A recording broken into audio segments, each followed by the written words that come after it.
dit, selon des informations d'Europe 1, le médecin de l'Assemblée nationale suivrait plusieurs députés pour toxicomanie. Qu'est-ce que c'est que cette histoire pour nos auditeurs d'Europe 1 qui nous écoutent à 17h33 ? Alors, on n'en sait pas plus. Ouais. On n'en sait pas plus, on n'a pas évidemment de nom, mais on n'est pas plus que surpris, puisque évidemment, avec ce qui s'est passé avec ce député LFI qui est allé acheter de la drogue de synthèse sur un quai de métro à un mineur de 14 ans, bon, on se dit que ça ne va pas être le seul à consommer des stupéfiants à l'Assemblée nationale, comme dans le reste de la société française. Et on n'est d'autant pas surpris que, je rappelle, il y a un peu plus d'un an, il y avait un article dans le Journal du Dimanche qui avait secoué à ce moment-là, qui expliquait que des députés consommaient beaucoup trop d'alcool à la buvette de l'Assemblée nationale, et qu'il y en avait même un qui avait vomi dans les couloirs de l'Assemblée en sortant de la buvette, tellement il était cuit. Donc il y a un problème de consommation d'alcool et de consommation de drogue au sein même du temple où là on fait la loi. Mais moi je me mets à la place des Français qui nous écoutent. De la République. Mais chaque jour ils doivent se dire mais c'est pas possible. Mais sans rigoler, mais c'est quoi ça ? Mais il y a plusieurs affaires de drogue qui avaient été déjà dévoilées dans les années passées. En janvier 2023, le député Renaissance Emmanuel Pellerin, il avait annoncé se retirer parce qu'il avait consommé de la cocaïne. Il n'a pas démissionné, il est toujours député. Ah ben voilà. Il s'est retiré du groupe Renaissance. En novembre 2023, c'est le sénateur Joël Guerriau. Alors lui, il a carrément été accusé d'avoir administré de l'ecstasy à une députée, à Sandrine Josso. Voilà. En décembre 2023, c'est la députée Renaissance Caroline Janvier, elle qui a déclaré dans Paris Match, voilà, officiellement, que de la drogue circule, ça c'est son terme, entre parlementaires. Non mais c'est fou. Je vous jure que c'est fou. C'est fou. Et quand je vois cette info, et c'est vrai que l'autre qui a pris de la drogue, alors il y a beaucoup de gens qui l'ont défendu. Alors lui, il compte pas démissionner du tout. Non, il compte pas démissionner, il compte se soigner. Et en fait, si vous voulez, aujourd'hui, il y a un concept que visiblement on ne connaît pas dans une partie de l'hémicycle à gauche, c'est celle de la responsabilité individuelle. Il n'est responsable de rien. Il est malade, donc il n'est pas responsable de s'être rendu un jeudi soir sur un quai de métro pour acheter de la drogue à un gamin de 14 ans. C'est 14 ans, parce que 14 ans. C'est pas de sa faute. Moi, en fait, il est malade. C'est bien de préciser l'âge. Je le dis pour nos auditeurs, parce que c'est vrai que moi, quand on m'a dit un mineur, je me suis dit, bon, peut-être qu'il a 17 ans, et qu'il n'a pas vu. On voit pas, voilà. J'ai pensé à la même chose. Mais là, exactement, Olivier d'Artigol, mais 14 ans, 18 ans, on le voit, on voit que c'est un mineur, 14 ans, c'est pas possible. J'ai jamais vu un mec qui avait 14 ans qui faisait majeur. Donc là, le doute est levé. Donc c'est extrêmement grave, encore plus grave que ce qu'on pensait. Oui, et d'ailleurs, vous avez vu la première réaction de cette partie de la gauche, Sandrine Rousseau, la France Insoumise, c'est de s'en prendre à Valeurs Actuelles qui a sorti l'info. Le problème, c'est pas qu'un député aille se droguer avec de la drogue de synthèse qu'on utilise pour les soirées chemsex, contre lesquelles il militait. Il disait que le gouvernement n'agit pas assez contre les soirées chemsex, et après on apprend qu'il va acheter de la drogue de synthèse pour ces soirées-là.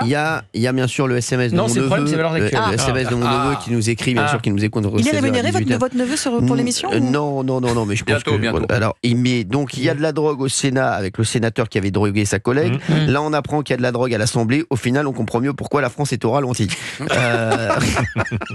Et vous savez qu'il y a des extraits qui ressortent de ce député qui a donc acheté de la drogue dans le métro, où on se demande s'il n'était pas sous effet de substance au sein même de l'hémicycle. Ah mais c'est sûr. Maintenant, bien sûr. Des extraits. Il y a des extraits. Vous vous rendez compte quand on vote la loi sur les retraites, second. etc. T'as des mecs qui sont complètement fracassés. Mais la question que je me pose on sait ce qu'est un mandat de député à l'échelle de sa circonscription. Il peut revenir dans l'hémicycle, se faire passer un peu discret, passer sous les radars. Mais à l'échelle d'une circonscription, sur les représentations officielles, quand on vous demande par exemple d'intervenir dans un collège ou un lycée, quand vous allez auprès d'associations de lutte contre justement la dictologie, comment vous faites pour exercer votre mandat ?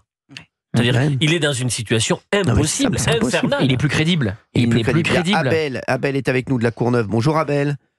Bonjour, c'est Abdel. Abdel, excuse-moi Abdel, comment ça va Abdel ? Merci d'être avec nous de la Courneuve, mon Abdel. Et merci. Alors Abdel, vous vouliez réagir en plus sur Ardisson, mais mais c'est pas grave. Vous êtes resté avec un avis sur tout. Ça me fait bien plaisir. Et vous nous appelez sur tout, Abdel, vous faites plaisir.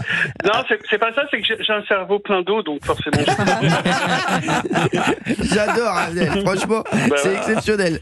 Non mais c'est ça, franchement, comme vous avez un cerveau plein d'eau, donc c'est vite irrigué. C'est ça. Voilà, merci Abdel.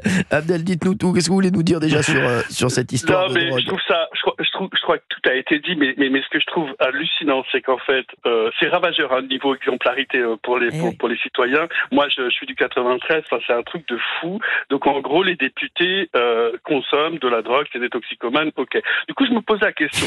Du coup, est-ce que les huissiers à l'Assemblée nationale sont devenus des choufs qui crient ça passe quand le ministre de l'Intérieur arrive dans l'hémicycle? C'est comment, en fait? C'est mythique. C'est tellement ça. Non, mais c'est une vraie la question, et pour être un peu plus, je trouve, sérieux, mais en fait, c'est un sujet hyper sérieux, en fait.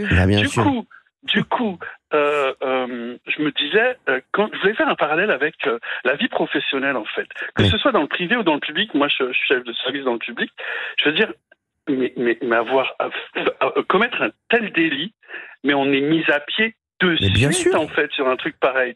Et non, nos décideurs, ceux qui font la loi, non, c'est des victimes. Mais Abdel, je vais vous dire la vérité. Moi, et je m'en suis pas caché ici, je vais vous raconter une anecdote dans un instant, et ça rejoint un petit peu ce que vous dites. On en parle dans un instant sur Europe 1, et vous restez avec nous, Abdel, et il y a plein de gens qui nous appellent, 01 80 20 39 21, appelez-nous sur Europe 1, à tout de suite. Europe 1, 16h, 18h. On marche sur la tête. Cyril Hanouna. 17h40 sur Europe 1. Allez, c'est la dernière ligne droite, malheureusement, de cette émission aujourd'hui. Ça passe tellement vite avec vous, chers auditeurs d'Europe 1 qui est avec nous entre 16h et 18h. Vous nous appelez 01 80 20 39 21. Et il y a énormément de monde qui veulent réagir sur cette info. Selon les informations d'Europe 1, le médecin de l'Assemblée nationale suivrait plusieurs députés pour toxicomanie. Abdel était avec nous de La Courneuve il y a un instant. Il nous a bien fait rire. C'est vrai, avec ses comparaisons. Et Abdel disait quelque chose de très vrai, moi. Dans n'importe quel secteur, je suis désolé, un mec, si on sait qu'un mec est allé acheter de la drogue à un mineur, voilà, et qui s'en met plein le lait ou autre chose, ou qui fume toute la journée, il va être mis à pied dans n'importe quel travail. Je suis désolé, n'importe quel emploi. Et c'est vrai qu'il a raison. Mais Abdel, je vais vous raconter une anecdote, et je l'ai déjà, Valérie Ménez, vous êtes au courant. Moi, j'avais eu un problème, et il l'a avoué lui-même, un ami, un chroniqueur de TPMP, Jean-Michel, voilà. Ouais, je connais l'anecdote, je suis un cerveau plein d'autres, je suis tous les soirs. Bah oui, voilà, non mais voilà, et Jean-Michel Maire, voilà, j'ai eu vent, voilà, qu'il avait un petit problème à un moment de drogue, je l'ai convoqué, je lui ai dit, pour l'instant, c'est une mise à pied, il a été mis à pied de 2 ou 3 mois, je crois. Oui. Le temps qu'il règle son problème de santé. Voilà. Mais là, que lui continue, à la limite qu'il fasse ça, qu'il dise, voilà, tu t'es mis à pied pendant 3 mois, et encore, eux, quand même, pour moi, ils doivent être irréprochables. Il élabore la loi. Mais bien sûr. Non, mais il contrôle l'activité du gouvernement. Non mais Abdel, franchement, Non mais je tiens à dire, en plus, je connaissais cette anecdote, mais je tiens à dire quand même que pour ceux qui nous écoutent, cet avis-là, on l'aurait à l'égard de n'importe quel député qui soit de gauche ou de droite. C'est la même chose en fait. C'est pas du tout partisan, notre point de vue là. Enfin, le mien, il n'est pas du tout partisan. C'est que et c'est d'autant plus grave qu'en fait, si vous voulez, je commence à me dire, on a les députés qu'on mérite en fait. Ils font partie, ces députés-là sont souvent sur les quartiers populaires, c'est eux qui se font élire sur les quartiers qui sont justement gangrénés par les problématiques de narcotrafic. Et non, ces gens-là nous disent non, c'est normal d'aller prendre de la drogue chez un mineur. Mais d'ailleurs, pardon de te tutoyer. Cyril, mineur, le fait que ce soit un mineur, c'est une circonstance aggravante. Ah non, mais c'est très grave. Pour moi, Abdel, c'est super grave. Abdel, je vais vous dire, pour moi, je vous jure, vous allez peut-être me prendre pour un fou, pour moi, c'est peut-être le plus grave, parce que ça veut dire énormément de choses. Ça veut dire qu'un député, vous vous rendez compte ou pas, il voit un dealer de 14 ans, il ne pense même pas à se dire, mais vous vous rendez compte, il y a des dealers de 14 ans. J'ai la une de Charlie Hebdo pour demain. On met un député dessiné par je sais plus le nom du dessinateur, avec son écharpe tricolore, qui prend de la drogue à un petit gamin, Je veux dire, c'est l'illustration de Charlie Hebdo demain. Non, mais et franchement, ça fera rire tout le monde. Parce que quand ils nous ont dit un mineur, Abdel, moi je me suis dit, peut-être il avait 17 ans, il s'est pas rendu compte. Mais là, 14 ans, on voit que... Bah ouais. 14 ans, et j'entends pas Sandrine Rousseau nous parler de ça, non, elle ne sait nous parler que de valeurs actuelles. Elle devrait s'offusquer qu'un gamin de 14 ans soit utilisé par un de ses collègues là dans l'hémicycle pour lui acheter de la drogue. Enfin, c'est n'importe quoi. Incroyable. Moi, je vais vous dire, j'aurais eu le problème qu'il a, son problème de santé. J'aurais eu la décence et l'éthique de ne pas aller me fournir auprès d'un mineur. Oui. Ça s'appelle avoir de l'éthique. Bah, à ce niveau-là, c'est catastrophique. C'est catastrophique, c'est ravageur. Et que ce soit LFI ou que ce soit. On aurait dit pareil pour tout le monde. Oui, peu importe. Je vous dis, on aurait dit pareil pour tout le monde. Voilà, franchement, voilà. Et merci Abdel d'avoir été avec nous. Merci de m'avoir repris. Je vous fais de gros bisous.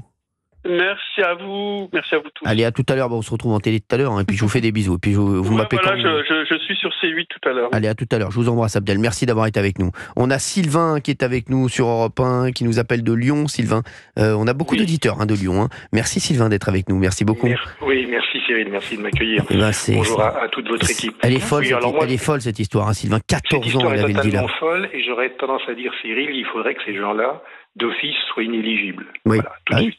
Oui. Parce qu'on ne peut pas nous parler et nous bassiner à longueur de journée de la République exemplaire, et d'avoir ceux qui font la loi, de pas faire ce qu'ils ont fait. Ce qu'il a fait, lui, est inadmissible. D'ailleurs, ce qui est totalement dingue, c'est que ce gars-là s'est fait réélire par les bobos de Nantes, Nantes Centre. Donc, je veux dire, il faudrait quand même que les gens réfléchissent. Être député, c'est avoir une certaine éthique, une certaine culture aussi, parce que alors là, on a le personnel politique qu'on mérite aussi. Je veux dire, chez les filles, ils ont quand même des niveaux tout simplement cataclysmiques. Je veux dire, entre Delogu qui ne sait pas lire, voire d'autres, je trouve que c'était inadmissible. On ne peut pas faire voter des lois par des gens qui n'ont pas de culture, ni de compétences, ni de savoir. Voilà. Et d'éthique. C'est bien beau de dire la démocratie, tout le monde. Comment ? Et d'éthique aussi, Sylvain, parce que acheter de la drogue à un gamin de 14 ans...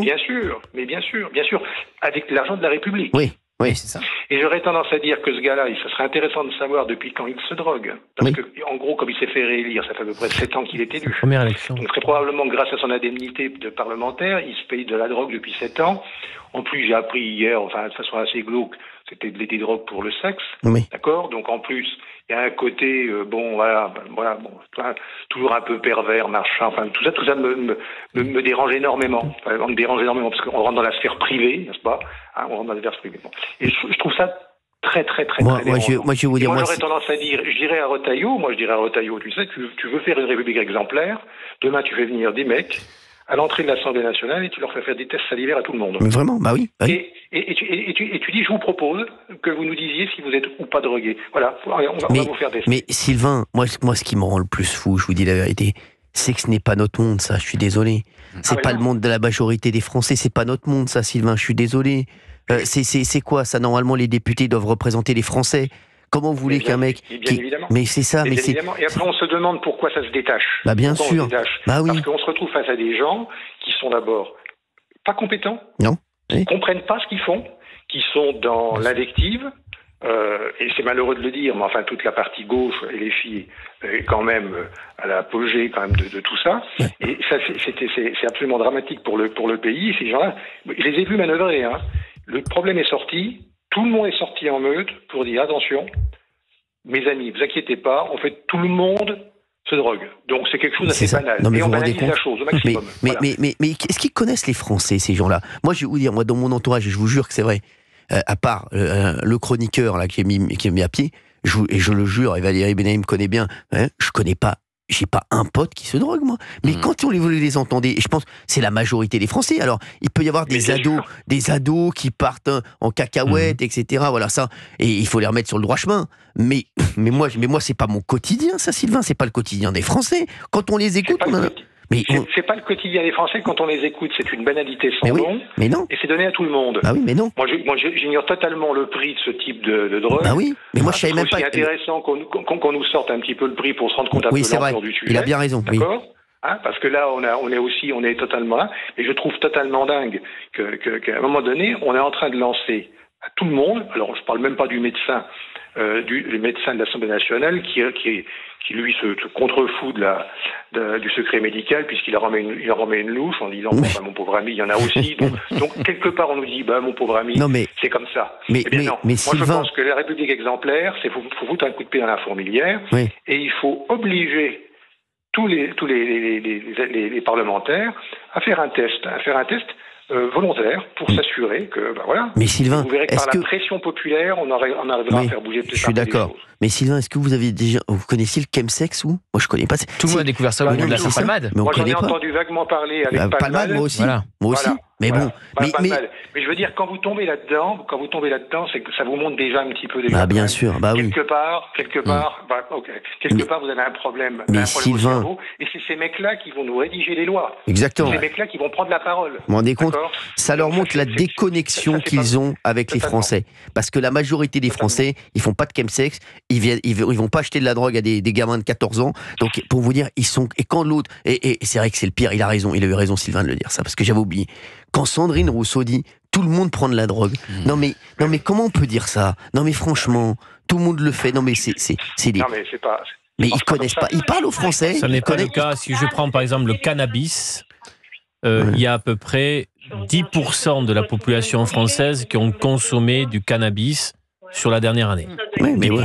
Non, mais sinon, si on écoute ça, c'est les Thomas Guénolé, Guénolé qui est dans mon émission, qui pensent ça et qui sont complètement déconnectés de la société. Qui veut légaliser les drogues les plus nocives. Je vais lui parler à ce soir. J'ai eu beaucoup de retours, je voulais dire, Cyril, sur des personnes qui luttent, des familles, etc., qui sont dans une difficulté, qui ont eu beaucoup, qui ont été très choqués des propos tenus. J'ai eu beaucoup. Alors je lui dis, tiens, qu'est-ce qui se passe ? Parce que t'as écouté tout ça, il y avait un côté, beaucoup de personnes. On pris un uppercut. Il le dit lui-même, ce Thomas Guénolé qui est dans mon émission, qui est un chroniqueur. Il le dit lui-même. Il est chef du wokisme. Hein. Il est vraiment, c'est le roi des woke. Et pour vous dire les dangers et les ravages que ça fait. Merci Sylvain d'être avec nous, d'avoir été avec nous sur Europe 1 et merci de. Courage à vous concernant la C8, puisque moi, contrairement aux autres, je vous regarde pas le soir. Ah merci. Je regarde Pascal Pro. Non mais bon. Vous avez raison. J'aime aussi Pascal Pro. Vous savez, j'aime aussi Pascal. Ça me permet d'écouter également Olivier D'Artigol, que j'apprécie énormément. Même si j'ai pas le même courant de pensée que lui, je trouve qu'il a. C'est souvent ce que les gens me disent. On pense pas comme vous, on vous aime bien. Merci. C'est vrai que des fois, ça s'inverse. Oui, parce que Olivier. Non mais c'est important, Olivier. C'est important, Olivier, parce que vous faites partie de cette gauche qui n'existe plus. Exactement. Je suis d'accord. Et vous voulez que je vous dise, Sylvain ? J'ai connu une gauche qui existait. J'étais pas avec eux, une gauche qui existait, des communistes qui existaient, mais vous n'existez plus. Mais vous voulez que je vous dise, comme vous qui parlent comme ça, vous n'existez plus. C'est une gauche que tout le monde respecte. Une gauche que tout le monde respecte. Et aujourd'hui, c'est plus le cas. Voilà, on est d'accord. On est d'accord, Sylvain. Exactement. On est d'accord. Quand vous parliez des olibrius de la France insoumise, ça, ils font plus de mal à la gauche qu'à la droite. Croyez-moi. C'est une catastrophe. Exactement. Ils font énormément de mal à la gauche, justement, et beaucoup plus qu'à la droite. C'est à vous qu'ils font mal, Olivier D'Artigol. Je me suis rendu compte, oui. Cette gauche-là. La gauche a tout perdu. La gauche a tout perdu parce qu'elle n'a pas su gérer correctement la sécurité. Et son électorat, qui était évidemment celle qui avait besoin de cette protection de la sécurité, a été abandonné par Mitterrand. Voilà, et c'est ça le péché originel. Voilà. Ouais. Bon, avec toute la tartufferie de Mitterrand, avec SOS Racisme, etc. D'accord. Merci Sylvain d'avoir été avec nous sur Europe 1. C'est un plaisir d'avoir discuté avec moi aussi Sylvain, merci beaucoup. À bientôt. Il nous reste une minute, on a Damien en ligne du Jura qui voulait nous parler. On va prendre une minute avec Damien. Damien, vous vouliez réagir là-dessus, ces députés qui se drogueraient, et donc le député qui a été pris, donc encore une fois, on fera la Gandalie, en train d'acheter de la drogue à un mineur de 14 ans. Oui, Damien. Oui, bonjour Cyril, bonjour toute l'équipe. Merci Damien. Coucou du Jura, on s'est eu il n'y a pas longtemps. Je sais Damien, merci. Voilà. Écoutez, mes prédécesseurs ont très bien cerné la chose, et puis je trouve que ça paraît complètement logique. Vous demandez même à un gamin de 14 ans qui est pas dealer, savoir si c'est normal qu'il y ait des gens qui décident des lois, et puis que ça soit des gens qui soient sur une autre planète, comme qui sont entre deux eaux, en fait, ils fonctionnent complètement en vase clos, et ils se croient au-dessus des lois. C'est quand même vraiment le terme, quoi. C'est ça. On a des gens qui se croient au-dessus des lois. Par contre, les Français, on est là pour les rappeler à la loi dès qu'ils font une petite bêtise, les Français qui essaient de tout bien faire. Et puis c'est les premiers à nous parler de démocratie. Alors faudrait peut-être leur apprendre ce que veut dire démocratie, Demos Kratos. Oui. On se pose des questions parce que on se demande si vraiment ces gens-là, s'ils ont bien 2 neurones, je sais pas, qui se battent en duel dans le caberlo, comme on dit chez moi. Moi, merci. À mon avis, c'est des téléspectateurs d'Ardisson. Je vous embrasse très fort, Damien. Merci d'avoir été. C'est possible. Merci Damien d'avoir été avec nous sur Europe 1. Je vous fais de gros bisous.